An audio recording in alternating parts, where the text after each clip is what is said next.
All right, let's set the scene. It's early 1836, deep in the heart of Texas.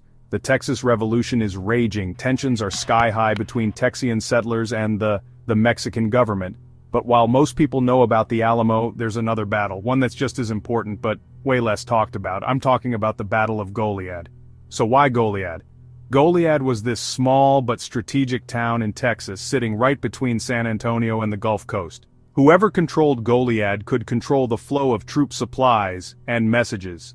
And in March of 1836, Colonel James Fannin and about 400 Texian soldiers were stationed there, waiting for orders and reinforcements. The problem? Communication was slow, supplies were running low, Mexican General José de Urrea was closing in fast with a much larger force. Now, Fannin had a choice: stay and defend Goliad or retreat to Victoria, where he might have a better shot at survival. After some hesitation, seriously, Fannin was famous for being indecisive, he finally ordered a retreat. But it was too late. On March 19th, Fannin and his men packed up and tried to make a run for it.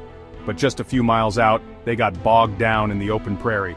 Their heavy cannons slowed them down, and the Mexican army caught up. What followed was the Battle of Colito Creek, a desperate fight in the middle of nowhere. The Texians formed a square and held off wave after wave of Mexican attacks. By nightfall, they were surrounded, outnumbered, and out of water. Fannin had to make another tough call. With wounded men and no hope of reinforcements, he surrendered, hoping his men would be treated as prisoners of war. Unfortunately, things took a dark turn. The Texians were marched back to Goliad and held as prisoners. Then, on Palm Sunday, March 27th, under orders from General Santa Anna, over 300 Texian prisoners were executed in what's now known as the Goliad Massacre. Only a handful managed to escape. The news of the massacre spread like wildfire, fueling anger and determination across Texas. It was brutal, it was tragic, but it became a rallying cry. Remember Goliad, remember the Alamo, pushed Texian forces to fight even harder.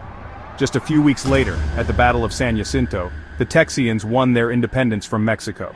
So, the battle, and the massacre of Goliad, wasn't just a footnote in history, it was a turning point. It showed the world just how high the stakes were, and why the fight for Texas independence mattered so much to the people living through it. History isn't just about dates and places, it's about choices, consequences, and the people who lived and died through them.